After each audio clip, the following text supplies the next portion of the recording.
Obviously, huge win on Tuesday, but pretty much all that does is raise the stakes on tomorrow night. What are you looking forward to the most with another opportunity to potentially get closer to Pittsburgh, to seal a home playoff game, all the stakes that are involved? Well, as we went into these last three home games, the feel about the group and the attitude and the picture that we were looking at was we've got to win all three if we're really gonna trouble Pittsburgh. The first hurdle has been jumped, and of course in pretty exciting fashion. But as you said, it doesn't really alter what Saturday's about. If we're gonna challenge for the title in the East, then we've got to win Saturday. Titan Stadium has been a good place for us. I think it's an inspiring place for the group. We normally get good support there. There's a slightly different feel when you go there, of course, because of the sheer size of the stadium and what that means. So, I mean, after Tuesday's result, everyone's in great mental place, as you might imagine. I've got a pretty much full fit squad to choose from. So, I mean, listen, we're in a good place, but I don't think anyone's really got too overexcited about Tuesday's game. Now we've moved on because, as you said, it could mean very little if we don't win on Saturday evening.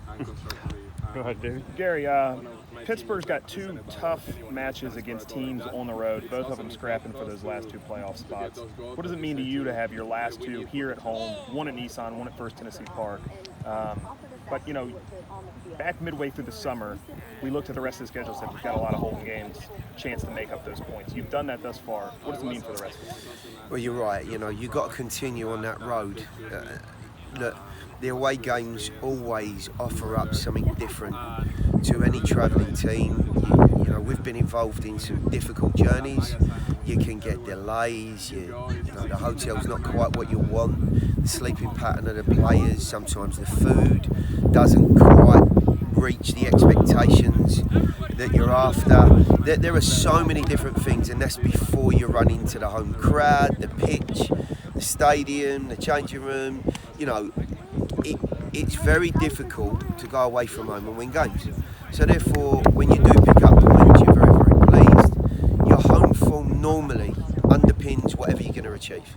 So we're delighted, of course, to be on a good run at home.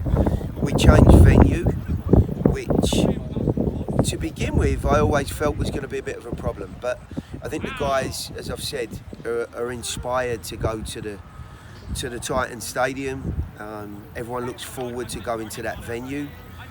We're going to play a very talented Carolina team. I do believe they're one of the most underestimated teams in the league. Dave's done a wonderful job with them. They're a good footballing team. They'll like the venue themselves and the surface.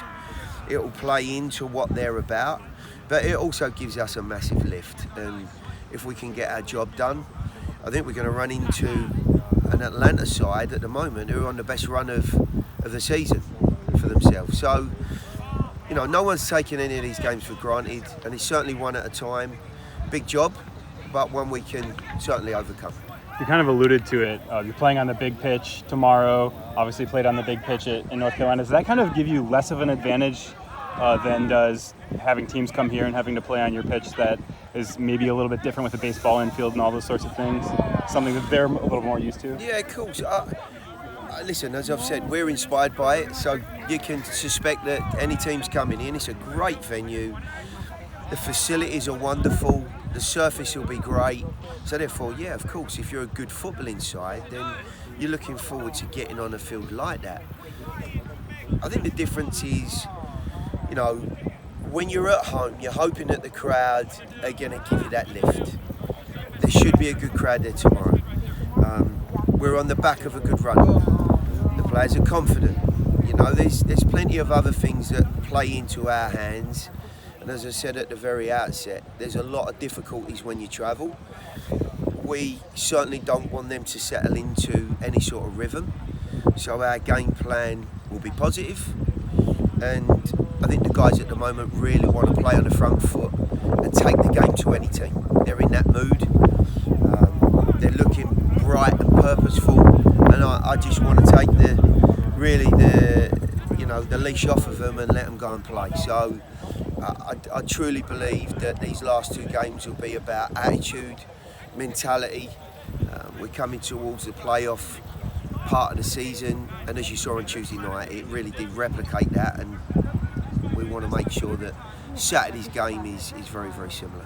What lessons can you take from the 1-0 really frustrating loss down in Carolina?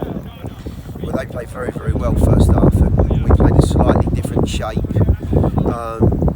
in a 3-5-2 than them, and it caused us a lot of problems. The game was won for them in the first half, as we now know. Second half we were better, but the damage was done.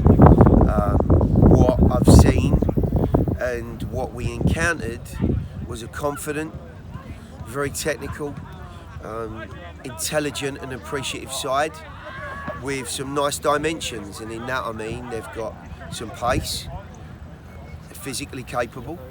They're certainly not that type of side that you can overrun physically. We're expecting a similar type of team who will have a good game plan. You know, they have a very experienced coach, Dave Serican, who will certainly be coming to our place with an idea of what he wants to try and achieve.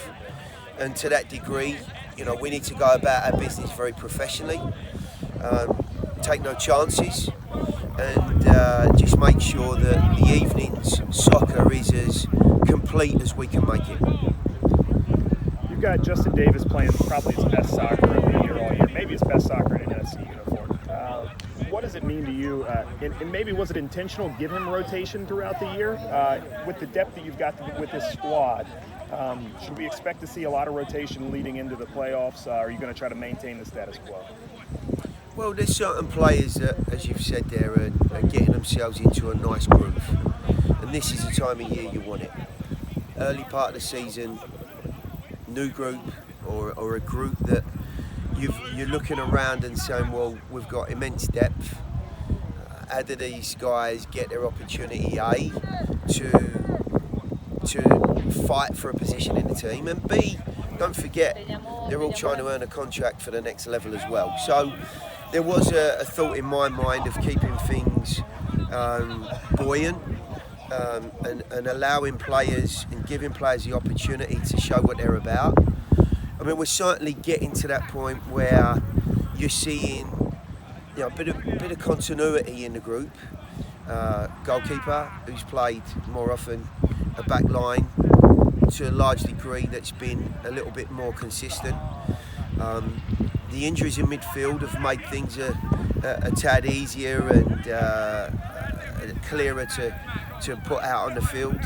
But I think the creative areas of the field are the ones that have seen the most rotation, other than this gentleman standing next to us who's been magnificent all year. I think the other guys have had their moments, they've looked confident at times and then maybe dipped a little bit at certain stages. I think we're now in a position where you're seeing the core of a team that are taking the field more regularly, and around that some guys that are looking confident, are looking bright, are looking inspired, and they're the ones that I've got to make some decisions on come match day most weekends.